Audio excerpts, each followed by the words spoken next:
The U.S. men's national team is set to head to Qatar in a few weeks, but we still got a pretty big problem on our hands, guys. We don't know who is going to play center back. And whenever I say who, I mean like all of us. I think Greg Berhalter included. I think there was some expectation of who it could be, but as we get closer and closer to Qatar, it seems like our options just continue to dwindle down. On this episode of the Yank Report, we're going to take a deep dive into the center back position and try to figure out who Greg's going to select and who we even have available at the moment. We're going to bring in producer Brad and see what he has to say. We're going to get questions from the comment section, and we've got a phone line open, so we're going to hopefully get some of the calls from some of the listeners out there. All that more on this episode of the Yank Report. What's up? My name is Sam.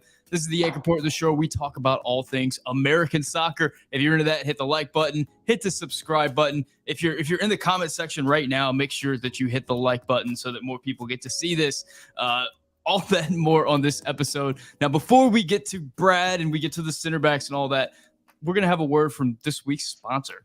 Football is back, and BetOnline remains your number one source for all your football betting needs this season. You'll find the latest odds, matchup info, player news, and game trends. And as your continued source for all wagering info, BetOnline features live betting, free contests, live scores, and giveaways all season long.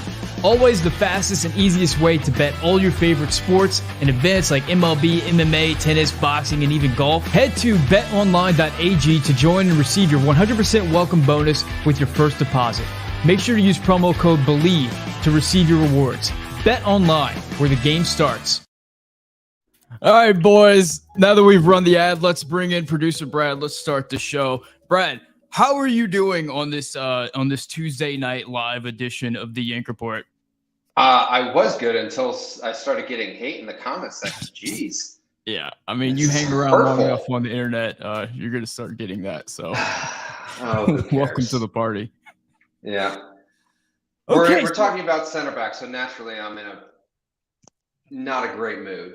Yeah, it's a tough conversation, man. And I think we'll start right at the top and kind of where we started offline. I mean, the expectation, the hope, the thing that we were all really kind of circling and hoping would happen would be that Chris Richards would return. He'd get some minutes with Crystal Palace. He would kind of be worked in, and he would be in a good position to step in as the starter for the U.S. men's national team. We were hoping that he would be available in September.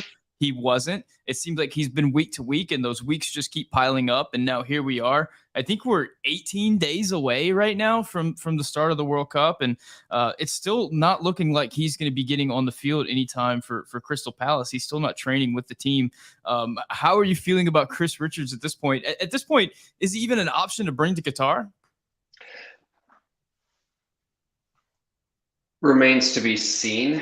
Vieira said about 3 days ago that he's about 10 days away from being back in training. Now, back in training, this doesn't necessarily mean ready to play. He's probably still a long way away from being match fit. I mean, the last Premier League fixture, I don't know what it is for Palace, but the last Premier League fixtures are on the 12th. So, I mean, he's probably not getting any minutes coming into Qatar. So I don't know if he is. I definitely think if he gets a clean bill of health, I think he will be on the plane to Qatar.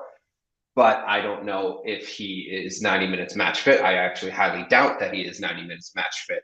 This is a guy who, when we heard the information come out that he was injured, it kind of seemed like, oh, okay, it's a bit of a knock because it came along on the heels of the CCV injury that turned out just being a knock. It came on the heels of the Tim Weah thing, and he was close enough to coming back to where we felt, okay, this could be an opportunity to give some other guys some looks, but this is a position where we don't really want to be giving other guys looks. This is sort of one of the anchors of your team and one of the biggest question marks surrounding it. So if he is able to give me 60 minutes, yes, I bring him because he brings a lot of athleticism that the other guys in the pools don't necessarily bring. But if anything short of that, I don't know if he has a seat on the plane to Qatar. Yeah, the athleticism thing. I mean, he seems to be the prototype of what Greg Berhalter is looking for in a center back, man. And he's got the athleticism to play a high line. He can run with the best of them. He's also got great one-on-one defending. The big question mark about him was always his ability in the air. And in his few games with Crystal Palace this season, his aerial ability was pretty good. He looked like he was really rounding into being that center back that we need. And you know, I gotta look to Felix Santos, one of the our members here. He says we are dangerously close to Richards being a wasted spot if we bring him. And if he's not training with his team right now, it is. I mean, how do you bring a roster spot on him? But at the same time, as we're about to get into, who else do we have? I mean, is it worth that risk? I mean, that's kind of the question that we're being asked right now. So if it's not Chris Richards, let's sort of go down the list. I mean, you just mentioned Cameron Carter Vickers. Cameron Carter Vickers is one that a lot of fans are putting a lot of stock in right now. Mhm. He did come up with a knock recently, but his coach seemed to say that he was just held out of the Real Madrid game because that was not really an important game for Celtic because of it's like a dead rubber match at that Yeah, point. they're So already. the league, Yeah. yeah, the league games were going to be more important. So it sounds like he's going to be available for the league games. Cameron Carter Vickers did get some opportunities in the summer. I would not say he was overly impressive with the U.S. men's national team in the summer. He didn't get a lot of opportunity during World Cup qualifying. And in the September window, he ended up injured. So if you start Cameron Carter Vickers next to Walker Zimmerman, you're going to be starting a group of players that really haven't had much time together at all. Is that something? Do you think Cameron Carter Vickers is the guy right now? I don't. I think there are far too many moments where he's been caught out of position, and if you're going to play with two guys who are continuously going to be caught out of position, I mean, we've seen Walker Zimmerman play high up the pitch a lot, and if I mean, you watch against Shakhtar Donetsk. Cameron Carter Vickers got caught out of position. Everyone saw the clip that went viral from the guy on Shakhtar missing the wide open net. Cameron Carter Vickers was back near the halfway line on that because he tried to make a tackle and it didn't work. So I don't know if I necessarily trust him in that position. I have my ideal, I guess you would say, center back pairing. I think we're going to talk about my guy later, who I cover in my day job a lot. But I don't know about Cameron Carter Vickers. I think he can, if you put him in a good spot, he can be all right. I don't think he's going to take away too much. I think he'll just kind of be, he won't make mistakes if you tell him to play in a lower block. I think he'll be fine. But if you're asking him to play the high line and the high press, I think he's going to get caught out in at least once or twice, and that's going to lead to scary situations. I mean, I'm kind of right there with you, honestly. I mean, I know that if we polled U.S. men's national team fans about Aaron Long, you would get like a significant number of people just swearing that there's no way that he should start because of the errors that he's going to have in the game. But if you look at any of these guys, like Felix Santos says, all of our CBs are mediocre. There's no good choices. That's about where I'm at. Like CCV is going to produce errors. He produced errors in the short time that he had with the U.S. men's national team. He produced errors recently in the Champions League. I mean, which bad center back do you want to play at this point is kind of where we're at. Now, let's go down the list. I have John Brooks next. Now, John Brooks has been a much storied U.S. men's national team player this cycle. The last time we saw John Brooks was the Honduras game where the U.S. came from behind. It was the, I think, 3-1 game where he got pulled at halftime. And then we didn't see John Brooks again. And there was, Greg said there was an injury issue, and then the injury issue went away, and then it was he didn't fit the system, and one thing led to another. Eventually, John Brooks is no longer with his club team. He's a free agent. He could pretty much sign anywhere he wants. It takes the entire transfer window for him to finally get a place to play. There's rumors that he's going to go to Mallorca in Spain, but that kind of falls through. He ends up in the Portuguese league at a Champions League team. But up to now, I think he's gotten like, I don't know, less than half an hour of playing time altogether. The little bit of playing time he has had, I think was at one point he was a striker. He was just kind of brought in to be a tall guy in the box. What are your thoughts on John Brooks? Do you think that considering where we're at with Chris Richards, is this going to be a situation where Greg Berhalter throws in the Hail Mary and does the complete unexpected and brings in John Brooks? Gosh, I would be very happy to see that, but I don't think it's going to happen. Correct me if I'm wrong. The game you mentioned, that came on the heels of the Canada game, did it not? Where he completely did not mark, I think it was Jonathan David. Yeah. And that led correct. to the goal. Yeah. That's correct. So that, I mean, that's kind of the last taste in our mouths that we had with John Brooks. I do think that Greg doesn't see him as a guy that, apparently Greg isn't rating his World Cup experience as much as a lot of people would. He's excommunicado. I mean, I don't think there's been much contact there between the Brooks camp and the U.S. men's national team. There's just not gonna, if that communication isn't there, then I think that there's no hope for us. Thanks for the memories, I guess, from the 2014 World Cup. I mean, that's something none of us will ever forget. But when Greg says, I mean, you look at what he said about PFUC with what we know we can bring to the table. That's very different from saying we know what John Brooks can bring to the table. The point I'm trying to make here is Greg said, oh, he doesn't fit our system. But when he was at Wolfsburg, before he went on the Odyssey, that was his transfer window, he was playing in a similar system to how Greg wants to play. So it's pretty clear that Greg isn't going to bring him. Greg has his guys, and Jonathan Brooks just isn't one of them. Yeah, I mean, I completely agree with you. I don't see it happening at all. I was surprised, though. Recently, U.S. Soccer put out a video of the national team players saying what their favorite World Cup goal ever was. And a lot of them picked like Donovan's goal and all kinds of different goals. And I believe it was Tyler Adams who said John Brooks's goal in 2014. It was 2014 against Ghana. Yeah, it was his favorite World Cup memory. So I thought that was interesting. That was the first time I've heard any player on the national team reference John Brooks in a long time. So I don't know. I don't know what. I mean, it was a great goal. It was an in-swinger from Graham Zusi, I believe, which is a name we haven't thought of in a long time. Saint Zusi, as he's known in Mexico. San Zusi, yeah. San Zusi, we love you. We love you forever.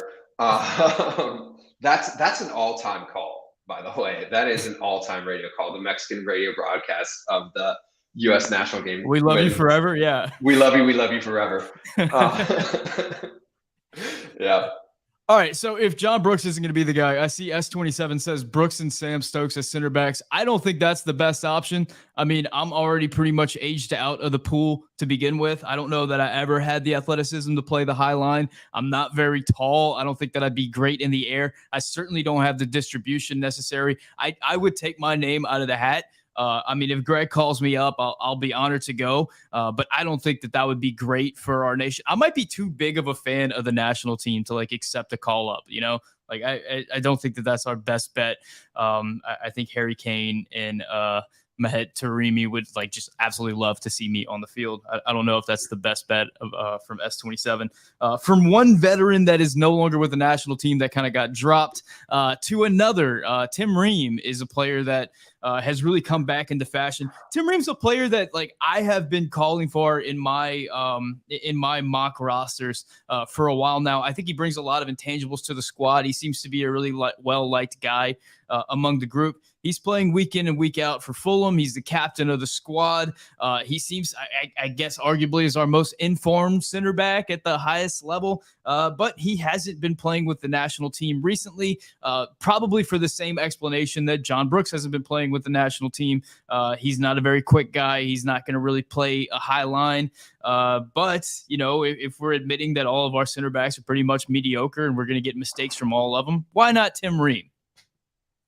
Well, I think Tim Ream should come for a multitude of reasons because, one, I have Black Friday circled on my calendar. I think that might be the perfect Tim Ream game. I mean, you can make the argument that a center back pairing, you have to develop that chemistry. But at this point, it's Walker Zimmerman and whoever the hell you want to throw in there. So chemistry is kind of a moot point at this point.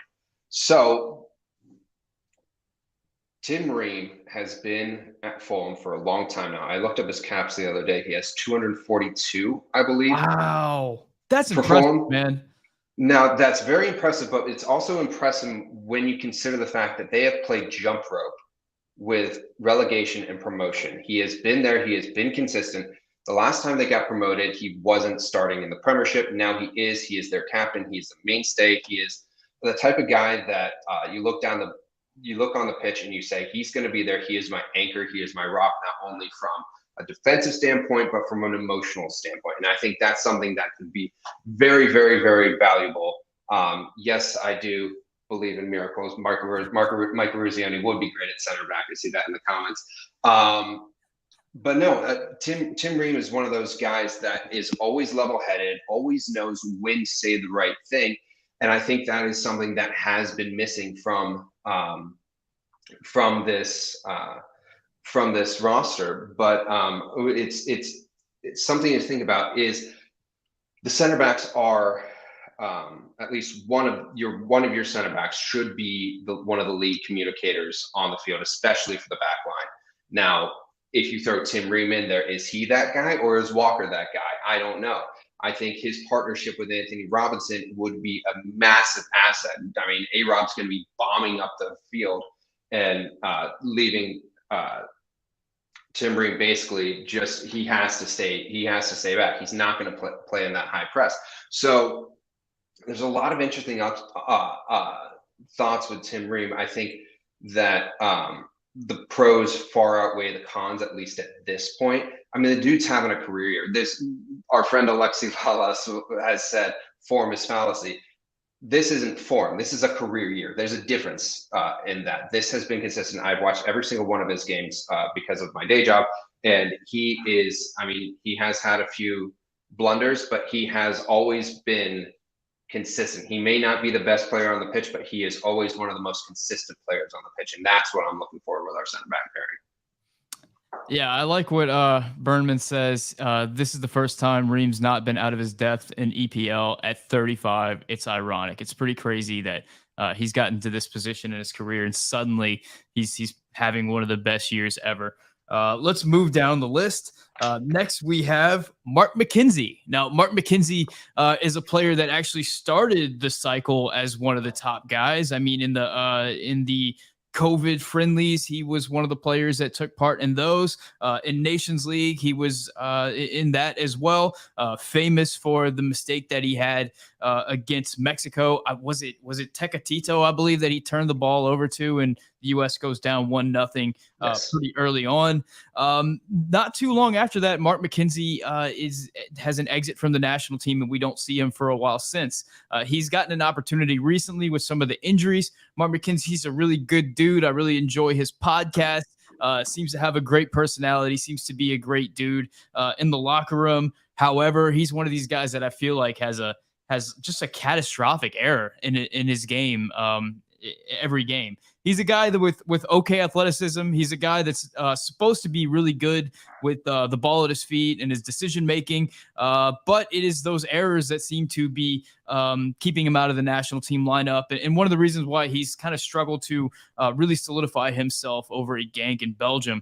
Lately, he seems to be in that roster pretty good, but we'll see what happens there. Mark McKenzie, is he the answer at center back for you for the national team?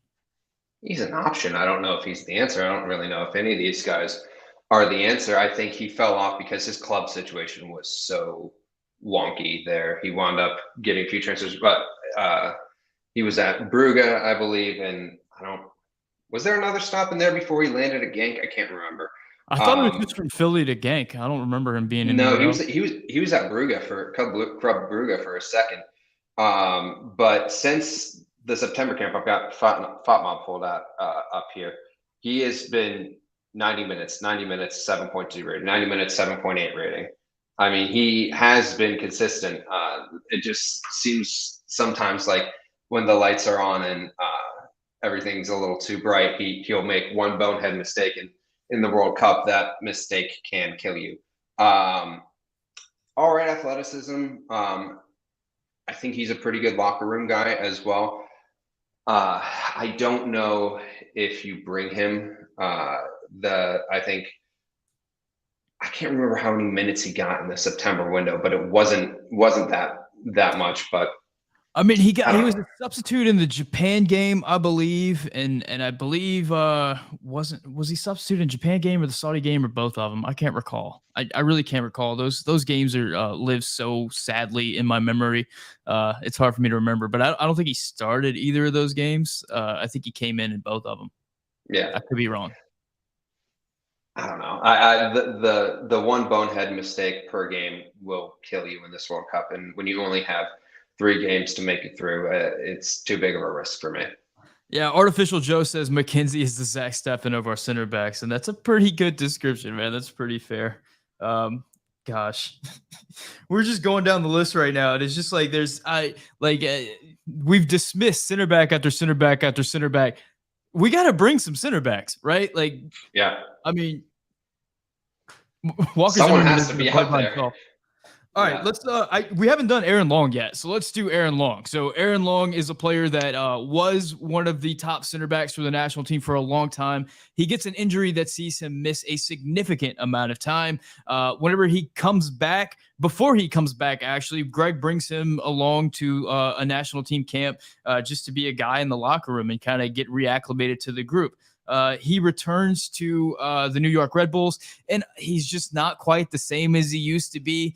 He seems to be just off, just a hair slower, not quite the same athleticism. Watching him play, he seems like a player that had elite athleticism at one point and never really developed that great positional play and that great sense of awareness because he could always rely on his athleticism. And now that it's not quite there, he seems to just be a hair short in big moments.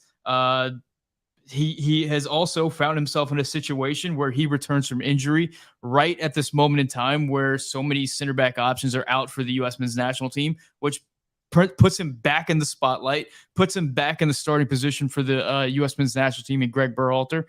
He plays in the last window as the starting striker, and results were just not that great. He does possess, I think, a little bit more athleticism than a lot of the players on this list. He can play that high line. He is Aaron Long. Your thoughts on Aaron Long as we head into Qatar? I mean, the Achilles injury is really one of the shame of sports injuries because unlike an ACL or anything else, really, the Achilles is really hard to come back from, and you can get back to good form, but you're always going to be half a step short because that injury is just so traumatic. But I just can't get the image of him having plenty of time on the ball and making a pass to the other team in the last window. That was just, I mean, and then watching the other guy's body language after that. It's not like, I mean, I'm not in the locker room, I don't know, but it was almost like oh God, here we go again kind of body language from the guys when they all had to turn around and start running backwards. And then you look at the MLS playoffs and he gets burnt by a guy who we're leaving out of camp when New York was playing against Cincinnati. Yeah. So he's on the plane. There is no question about that. He is one of Greg's guys and he is bringing him. Will he start? Personally, I really hope not. I think that there are just too many question marks, too many clips that you can point to and go, and everybody, don't get me wrong. Everybody has those clips where when they get burnt. Everybody has those clips where they do the wrong thing. It's just you get 1 or 2 per game from Aaron Long, and there aren't a lot of pros that go along with the cons as well. And from a group that we're talking a lot of crap about Harry Maguire, I don't want to point to one of our center backs and have them be the downfall of us as well. He's on the plane. There's no question there. But hopefully for me, he doesn't start. I mean, saying that there's a lot of cons and not a lot of pros, I mean, that's a solid point. I mean, I don't know what exact, like, outside of the athleticism, which is he great in the air on set pieces? I mean, he's okay. I mean, he's one of the taller center backs that we have. It's not like he's a super goal threat or anything like that. He hasn't scored a goal for us in a long time. Then again, nobody scored a goal for us in a long time. So that's true. I mean, the U.S. has been dire at set pieces recently. It's a tough situation, man. Let's move on to somebody else. So I believe somebody mentioned him in the comments section right now, right here. Yeah. Rodrigo says, Auston Trusty, ? And Auston Trusty is a fascinating player, man, because whenever he gets the move to Arsenal, everybody thinks that it's just like this accounting thing that there's no way that Arsenal was interested in this player. I believe he was at the Colorado Rapids. Seemed like a kind of an average MLS center back. And then all of a sudden we find out that no, he's actually going to Arsenal. He's going to be training with that team. And then the next thing you know, he's getting in a loan opportunity in the championship. And he's starting in the championship, and he's starting consecutive games in the championship, and he's playing really well in the championship. Last week he scored a goal in the championship, and all of a sudden just the timing it couldn't be more perfect, because here's a center back that seems to be playing pretty well at a pretty decent level. He's a pretty athletic guy, and could be a player that maybe somehow slides in at the last minute for the U.S. men's national team. Your thoughts on Auston Trusty? I'm really glad to see him doing well. I mean, he's made the championship team of the week, made that a few weeks ago, which was anytime you see that, it's great. I mean, his goal last week was phenomenal. I don't know if it was intentional or not, but it was great. I think one thing that's going to keep him out is he hasn't been a part of the picture hardly at all. I mean, I think he got one January call up a few years ago. But if you haven't really been a part of Greg's plan from this point on, I think it's a little late in the game to do that, unless he's doing it. I mean, he is doing it in the championship, which, don't get me wrong, is a great league, and it's a high level of competition. But I don't think it's enough to force Greg's hand right now. So I would love to see him come in and get a look in a pre-World Cup camp. But unfortunately, because of the situation we're in, we don't have one of those. Now, you can kind of look at a guy like Herculez Gomez, who didn't play in a single qualifier leading up to the 2010 World Cup and wound up on the plane. But yeah, Bob Bradley brought him in, and Ian Preston-Wigham said, all right, fine, you're on the plane. You don't have that opportunity with this. You have to announce the roster in the middle of every domestic league season. So unfortunately, since Greg hasn't really got his hands on him and seen him around the other guys in that system, then I think that's going to be his shortcoming there, which is unfortunate, because it's been great to watch him succeed over there. Because I remember when he signed, he got the transfer to Arsenal, and I was like, who the heck is this guy? And then now we see him popping up and go, oh, it wasn't an accounting move. Like, this guy's actually got something. Good for him. But unfortunately, since he hasn't been in camp at all, then I don't think Greg's gonna give him a look, which is unfortunate. Yeah, that's sort of been Greg's MO, I think, from the beginning, and I think he's been pretty open about that. We're not going to see a lot of new faces, which is frustrating for Trusty, because it seems like he came alive so late in the game. Burnman 23 says DK and Trusty were both better in the championship, overhyped league, not much better than MLS. Which, I don't necessarily disagree with that, but at the same time, our center back options at this point are, a player in MLS in Aaron Long, a player in the Scottish Premier League in CCV, which is, I don't know if that's a higher league than MLS or Championship. I think it's you have Rangers and Celtic, and then the rest is amateur hour. Yeah, so it's not like the leagues that we're comparing these other guys against are necessarily much higher. I mean, Mark McKenzie's over in the Belgian league. Eric Palmer-Brown, a player that we haven't talked about, he's in the French league, kind of lower tier in the French league.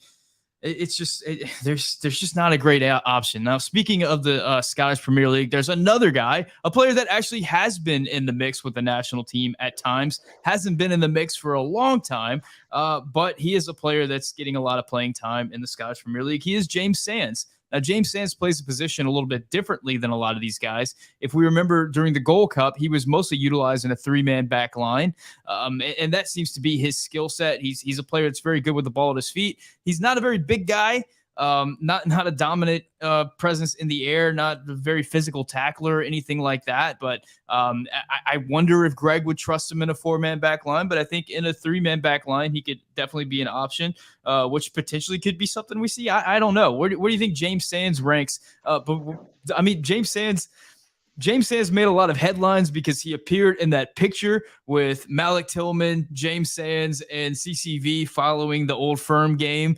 And of those three guys, James Sands was the only player that didn't make the September roster following all of that. So where do you think Greg sees James Sands at this point? If you were to ask me 3 months ago, I would have said that this could be interesting. But he's fallen off pretty significantly. And I think the way he plays, I mean, Gio Van Bronckhorst had him starting as a 6 last week, from what I saw, which was interesting. I mean, if we are playing a 3-man backline, I think that could be an interesting option, but I don't think we're going to switch. I mean, we tried it for 45 minutes and it opened up a few things in the September window, but I don't think we're switching from that 4-man backline right now. So for those reasons, I don't think James Sands makes the roster. I think he's got versatility, but it's not the versatility that we need. So who do we have, man? Like who are we picking at this point? Like we've got Walker Zimmerman. We're hoping for Chris Richards, but that might not necessarily be a thing. I think CCV is on the list. I think Aaron Long is on the list. So I mean, I think the ideal right now is that it's Walker Zimmerman, it's Cameron Carter Vickers, it's Aaron Long, and it's I just said somebody twice. Tim Ream. Yeah, sure, Tim Ream. If Chris Richards isn't available, I mean, is that about where we're at? I mean, guys, in the comment section, let me know. Are we missing someone at this point? Oh gosh, I don't think we're missing anybody. I think, well, we're missing Miles Robinson, which missing is a different word there. Yeah. Reggie Cannon, I've seen a few shots for him in the comments. Okay, interesting. That's another back 3 conversation, and his versatility could be a little bit more interesting because he can kind of play right back, I believe, as well. I think you look great, Sam. Shout out Ernest. Ernest, I'm a pale dude, man. I'm sorry. I think the lighting is a little bit weird too, but I'm all right, man. I just did a back squat workout, so I'm feeling pretty healthy right now. So I think things are good. Things are better for me personally than with the center back options for the U.S. men's national team. Guys, I just opened up the phone line, so if you want to call in and get a word in on some of this discussion, feel free. Brad, I want to switch gears and talk about something a little bit happier. I mean, I put out a tweet today about the World Cup. I think week over week, we kind of talk about what our feelings are about the World Cup coming up. It seems like there's not as much excitement and attention being given to the World Cup for a number of reasons. I got a lot of comments of people talking about Qatar and just kind of, what's happening in Iran right now and just A lot of the kind of bad news circulating this particular World Cup. I mean, there's the Greg Berhalter situation. There's the way the U.S. men's national team has been playing lately. We've been waiting for that moment where the excitement is going to start to click in. I don't know that it's happened yet. Let's pause because we got someone on the phone line. We're going to take this call real quick. Hey, caller, you were on the Yank Report. Tell us your name and where you're calling from. Hello? Hello? All right. Caller, call back. So how are you feeling right now? Give me an update on your thoughts on where we're at with this national team. Where we're at with this World Cup, excuse me. Where we're at with this World Cup. I'm excited. I'm going to watch so much of this tournament. I think that it might catch on a little bit more, and it might get a little bit more hype as it gets going, especially because of the time slots that it's in. Hopefully none of the U.S. games fall on Saturdays or Sundays and go up against college football. But if they're played during the week, I think they'll rate pretty well. But I don't know. I think we just need a reason to believe. And there's I think that's missing, man. There really is. And I don't know what it is. Like, as someone who's as big a soccer freak as me, and like everybody in the comment section, everybody on Twitter, like there's just something missing from this particular World Cup. And I hope we find it. Like you said, man, I think leading up to this, we wanted this to be the World Cup that really excites people in America and makes people tune into soccer and tune in to see who these players are and for these players to be stars. And I'm worried that we might not get that.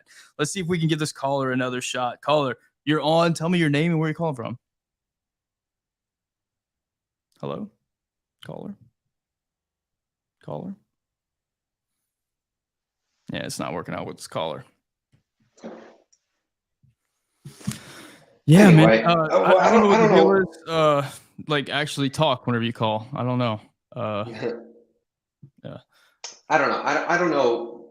I mean, I think the obvious answer for what's missing is that this is taking place in the winter, in the middle of the NFL season, when NFL is king, and so is that's really evident by the ratings. But I think NFL, college football, the baseball playoffs, just everything, man. Well, the World Series would be over by then, but I mean, I don't know. It does feel like Fox isn't hyping it up as much as it could be. I don't think a lot of the major networks are covering as much as they could probably, but I don't know. I think if we get some moments in the Wales game, and we show out well on Black Friday, I think people will get excited, and I think it could spur on some really great moments that'll get us all excited for 2026. I like Gio says, Sam, when are you going to call out Jesus Ferreira? I don't know. Why would I call out Jesus Ferreira, man? Jesus Ferreira is going to be a striker in the World Cup. He's probably going to start some games. I mean, he had a phenomenal season. Still one of my favorite players to watch on the national team. He's had some big misses that he's gotten criticized for, but I think who hasn't at this point? If you've been watching Chelsea lately, Christian Pulisic's had a few misses himself. I think that's just part of it. Like, strikers miss shots. I know that that's the big conversation around Jesus Ferreira, but I still really believe in Jesus. I think at 21 years old, I mean, he just made the MLS team of the season. He was the MLS Young Player of the Year. He scored 18 goals. He was tied the record for FC Dallas's single season goals. And this is his first year as a striker. I mean, he's got the whole world ahead of him. I'm curious to see what he chooses next with his career. He seems to be a player that is really content being at FC Dallas, which is a concern of mine. I whenever you hear players ask the question, like, what do you want to do next with your career? A lot of them talk about their dreams of playing in Europe and goals of getting there. Jesus Ferreira is a different cat, man. He doesn't really mention stuff like that. He talks about how much he loves being at Dallas, how that was his boyhood club, and how he wants to like break all of his dad's records. If that's what he chooses to do with his career, I mean, that's fine for him. I don't think that he'll reach his highest potential if he does that. But I'm not going to question the guy's ambitions in his life, but he's still one of my favorite players to watch. And I think he's due, right? Like he's missed a few opportunities for the national team. He is due to score some goals. And if he's able to do that in the World Cup, if he's able to give us one or two, that's going to put us over the edge. I would love to see it. Brad, what are your thoughts on Jesus?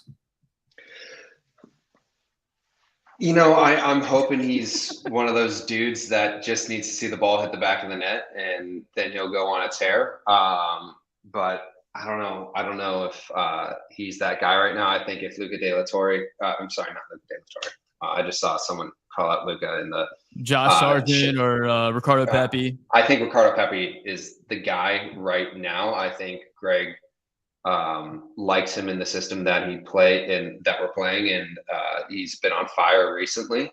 I don't know. I don't. I'm seeing. Please don't start Jesus. What makes Ferreira better than Sargent or Pepi?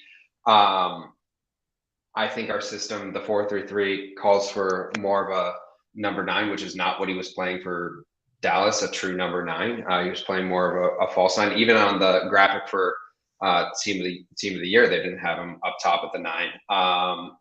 I think if my money were on it right now, I would be putting Ricardo Pepi up top. He's got a little bit more aerial presence and can kind of be that guy that's really the tip of the spear for our attack and play higher up the pitch. I mean, we saw it in the friendlies. Jesus Ferreira was dropping down so low. He was taking the ball nearly off Tyler Adams. It's like, okay, I get it if you're going to drop low. Okay, but maybe not that low. So that's where I'm at with Jesus. Yeah, guys, update on the phone line. For whatever reason, we're not able to get it working right now, so I guess we're just going to turn off the phone line. I appreciate you guys calling in. Sorry about that. But yeah, I mean, you're right in that I think there was a time there where Jesus Ferreira was the only game in town and he was the best striker in form for the national team. And I think that's changed. I think that paradigm has shifted. I think Josh Sargent is playing really well right now. And if you want to make an argument for Josh Sargent to be striker, I don't have a lot to say about that. I think the argument for Ricardo Pepi, I think, is a little bit weaker. But at the same time, he seems to have Greg Berhalter's backing. Greg really likes what he does, and he does good things in the game. And now that he's scoring with Groningen, there's a strong case for him as well. So there was a period where I was like, all Jesus Ferreira, I thought he was our best option. I don't know if that's necessarily the case anymore because of the way that the other strikers are playing. But I don't think that Jesus Ferreira is any worse of a player than he was 6 months ago. I think the other guys have kind of caught up around him. And yeah, I'm here for Sargent. I'm here for Pepi. I think Sargent might be he might be our best option, right? I don't know. I mean, there's just so many unknowns. I'm good with a lot of these options right now. Hopefully there's not more to that calf injury than what we're being told right now from Norwich. Hopefully it is, hopefully what is happening with most of the injuries we're seeing to our guys is that these are things that they would normally play through. And that's kind of the sentiment coming out, is that these little knocks are things that they would normally play through. But because of the World Cup, a lot of clubs are being abnormally lenient in giving guys time to kind of recover that so they don't turn into bigger things before the World Cup, which is a lifelong dream for most players around the world. That's devastating. You hate to see that with any player, whether they're American or not. Greg Perez says, best case scenario, Pulisic comes through with goals at the World Cup because our striker pool is weak. Yeah, that's kind of what we've needed the whole time. I mean, throughout World Cup qualifying, the hope was that our great attacking options, our great wingers, were going to produce a lot of goals, produce a lot of chances, and carry us. What's actually happened throughout World Cup qualifying is actually our defense has kept us in games. It's been our defense and our goalkeepers that have allowed us to win games. I mean, we've had a lot of 1-0, 2-1 type games throughout World Cup qualifying. We didn't get a lot of goals. I mean, Gio Reyna missed all of World Cup qualifying just about due to his injury. The striker option I think no matter what, it's going to be fairly weak. Maybe not as weak as our center back options at this point, but yeah, I mean, best case scenario is that Christian Pulisic scores goals. I think that's where we're at right now. Yeah, best case scenario is we put him in a good position to score those goals, where he's running at people, doing the things that we saw him do. I mean, I've watched that clip of him playing against England back in 20. Oh yeah, where he just ran Trent Alexander-Arnold and toasted him. He had that one moment where he like passed it to himself and he ran by like 10 England defenders, and that's what made him that right after that Chelsea signed him. Artificial Joe says, if you feel Reyna has to be on the field, do you place him at winger to replace Weah, or in the midfield to replace McKenzie or Musa? I know that you were talking about this before we got on. I'll start and say that Gio Reyna right now is looking electric, and Gio Reyna right now is starting Champions League games, which is so massive for the U.S. men's national team right now. That guy just solves so many problems for us. A healthy Gio Reyna is something to see. Now, you were mentioning that considering Weston McKennie has picked up a little bit of a knock right now, that there could be some other options on the table for the U.S. Yeah, it could be a really interesting option. I don't know if Gio's best position is at the wing. I was watching an interview with him. I think it was on In Soccer We Trust. Those guys are great.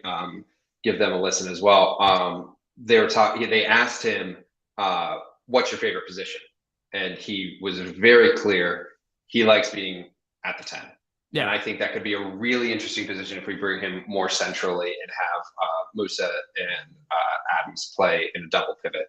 And give him room to create and pick the ball up and work his magic. And if he's not 90 minutes match fit, because if you looked at his last few matches for Dortmund, he has played 90, but it's usually followed by a 30.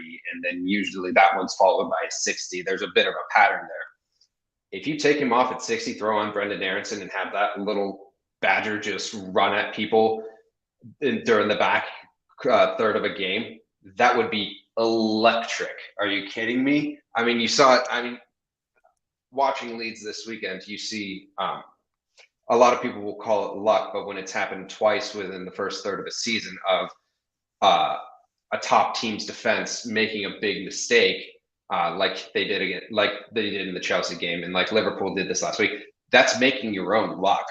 And if you throw a rested Tyler Adams into the game right after they have chased Gio Reyna around for 60 minutes, I think that is a recipe for success for us.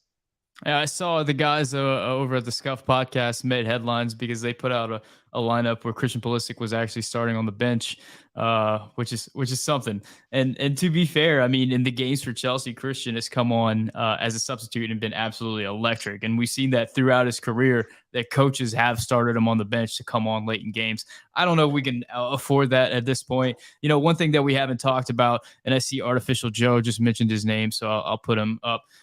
Tim Weah is back and playing regularly over at Lille. And I think that's going to be a massive shot on the arm to this attack. I think a lot of what we saw in September, a lot of the things that are scaring us so much right now are just not going to be relevant, because we're going to have Musa back. We're going to have Weah back, and things are going to be a lot different, because we're going to have their just ability to solve problems that were created with their absence. I mean, Musa's ability to progress the ball is something that we really struggled with against Japan and Saudi Arabia. And I'm positive that Musa is going to be able to progress the ball against anybody who plays against. One of the issues we had against Japan was our inability to get in behind, our inability to be strong and physical in that front line. And Tim Weah is a very strong and physical guy. He's a guy that can get in behind with speed. He's a guy that you can hit the ball up top to, and he can win balls in the air. He solves a lot of those issues that we were facing against Japan just by the nature of him being on the field. So just having those two guys back, I think solves a lot of problems and gets us a lot better heading into Qatar. And that really speaks to one of the major overarching issues with this national team is that we don't really have this depth, man. Like, we need these guys to play. And if some of these guys are injured heading into Qatar, like, there's no tactical switch that we're going to make or anything like that that's going to replicate what these guys can do. If we don't have a Weston McKennie playing at his absolute best, I mean, that's a massive loss for the U.S. men's national team. It's not like Eric Williamson is going to come in and give us 80% of Weston McKennie. It's not going to happen. That dude is a physical freak, and he's like a one of one in world soccer right now. I don't know of any other player that can do what Weston McKennie does on the field, much less another American out there that can do it. I mean, same thing with Tim Weah, same thing with Musa, same thing with Tyler Adams, same thing with Pulisic. I mean, at this point, you got to wrap these guys in bubble wrap and hope for the best. But yeah, I think I'm getting into a point where I'm getting more and more excited about this World Cup. I think considering where our opponents are at, I think we maybe will fare a little bit better than we're giving the team credit for right now. I know a lot of people are down on the national team considering what happened in September, but I do think that there's reason for optimism. I'm hoping that things are turning around. I don't know. I think we all had a bad taste in our mouth after the September camp. But we were in the Japan game, they were missing 5 starters. And I think the Yunus Musa and Tim Weah of it all, there was no progression of the ball. And those are the 2 guys who I think we as U.S. men's national team fans see the quality that they bring, but when they were out, that really put a glaring light on some of the cracks that these guys cover up with their ability to progress the ball and move things vertically. So we can get Christian Pulisic running in behind and doing things like that. I think Tim Weah is one of the guys who's going to make a really big difference, especially. I mean, there were so many moments in qualifying that the ball didn't necessarily find the back of the net, but there were so many minutes where it went from Dest up to Musa up to Weah into the box into a good position. And those were the moments that just absolutely blew my mind, where I was like, oh my God, these are guys. These guys can absolutely do it. And I think when we saw so many guys out and things looked so just lifeless, I think was a great word, and disconnected. I think we get those guys healthy. I mean, if they're in form scoring roles, great. But I would much rather just say, just get there healthy. Please, just get there healthy. Wrap them in bubble wrap, man, and ship them out. Gosh. I can't remember who the tweet was from that I saw. It was from Christian Pulisic's 10-minute cameo today in the Champions League, where he had 2 really nice moments, and it was like, I've seen enough. He's fine. Wrap him bubble wrap. Ship him off to Qatar. Ship him off to that building that has a 70-foot picture of his face on it. Why are we still playing? Yeah, cancel the games. My goodness, we're good. All right, I want to end it right here. Greg Perez says, Sam, give me a match outside of the U.S. men's national team that you're excited to watch at the World Cup, which is a cool question because, at the end of the day, the World Cup's not just about the U.S. men's national team. If you're a soccer fan, I mean, there's so much great soccer to watch. I can tell you I don't know about a specific match, but I can tell you one team that I'm excited to follow, considering World Cup qualifying and the friendlies that we played, Japan. I'm really excited to watch Japan. I really like that team. I like the way that they play. They're really exciting. They're really technical. And they're super disciplined, man. And defensively, they're a unit that move together so freely. I'm excited to see what they can do in Japan. Brad, who are you looking forward to watching outside? I'm looking forward to see if Belgium can make the most of their golden generation. Yeah. I mean, because this could be the last run out of guys that we were really expecting a lot from, and I'm interested to see if they can make some noise. Yeah, and I don't know about Belgium because I feel like a lot of their players have already aged out. I mean, Eden Hazard is not what he was 4 years ago for sure. And then a lot of their defenders, I can't remember all their defenders' names, but oh gosh, what is it, like Vertonghen and Alderweireld and all these guys are not what they were 4 years ago. I wonder if the generation's passed. I mean, Kevin De Bruyne is still probably the best midfielder in the world right now, one of the best players in the world right now, but will it be enough? It's going to be interesting to see. I'll add Canada to the list of teams that I'm anxious to watch in Qatar. They've got a very difficult group ahead of them, but really had fun watching them in the World Cup qualifiers, and it's fun having another team in CONCACAF that can represent CONCACAF and carry that flag for us. Yeah, I will also say it's going to be fun to watch the last hurrah of Messi and Ronaldo. I hope they can make a deep run, but we'll see. I'm laughing because I thought you were going to say it's going to be fun watching the last hurrah of Mexico. I really thought that's where you were going with that. Because, boy, No. we have problems right now, but if you look below the border right now at Mexico, I mean, they are so mad at Tata Martino because of the performance of the team. But, boy, if you look at that team, there's a lot of reasons why the team is performing poorly, and it's not all on Tata, man. I mean, you've got a generation of stars there that are aging out and seem to be getting worse by the week. The only one that's really, let's see, who's like in form. Like, I mean, Edson Alvarez, like, I don't know. He might be the only one. And then whoever's behind him, like. How's Chucky doing at Napoli? I mean, Napoli's been flying, but Chucky's okay. I mean, he's an okay professional. It's just that when he went over to Napoli, like, he was supposed to be like a Pulisic level superstar, and it never worked out for him. He's never had scored a lot of goals. He's never been like a difference maker as a player. He's a very good player. He's a solid professional Champions League level player, but he's never going to be a Real Madrid winger or a Manchester City winger or anything like that. He kind of is what he is at this point. And I think that can be said for Tecatito Corona, who's probably on the decline at this point. Jimenez just has never been the same since the injury. Herrera's playing for Houston and has not looked good for Houston since he's arrived there. Just not a lot of players that are really to be excited about for Mexico right now. And Chicharito is apparently banished from the national team. Banished, and Carlos Vela retired. So I don't know. All right.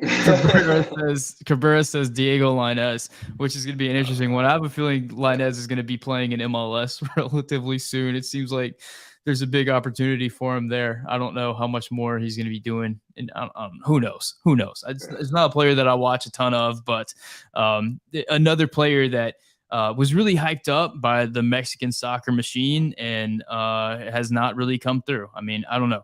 They do so well at youth tournaments. Maybe they do have some players coming through. A lot of the Americans that are being trained right now in U.S. youth academies. So shout out to Ochoa and the goalkeeper pipeline. So they're getting those players. Dual internationals will probably be a huge thing for them. I mean, an interesting point is that Mexico released their supplemental roster already, and none of the dual internationals are on it. That includes Ochoa, that includes Efra Alvarez, and that includes Julian Araujo. So all those guys that made that choice to represent Mexico, at least in this World Cup, it hasn't worked out for them. Mm-hmm. Yeah. Yep. Berman, we'll see what happens. Flores, who's Canadian. I'm always going to claim that he's Canadian no matter what. Yeah. All right, that's a good spot to end it. Brad, thank you so much for joining us for this live episode of the Yank Report. Guys, thank you so much for tuning in. If you haven't yet, hit the like button. Thank you for the comments. I'm sorry we weren't able to get the phone line working. I'm going to try to figure out what was going on with that as soon as we turn off. I'm going to work on getting the lighting right on my face so that I don't look like I'm sickly and need antibiotics. I appreciate that comment, guys. Thank you so much for watching. If you haven't yet, check out the Cint 76 store. It's going to be open for a few more days, and we got the Bait England Again shirt in there right now. It's a dope looking shirt, man. I'm really excited about it. I'm excited to ship them out and see you guys wear them for the England game. You can get all these shows in podcast form in the Yank Report podcast, wherever podcasts are podcasted.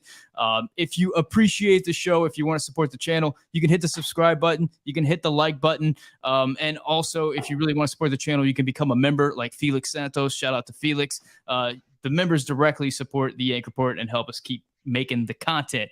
Thank you guys so much for watching. I appreciate it out there. My name is Sam. That's Brad. This is the Yank Report, brought to you by Bet Online.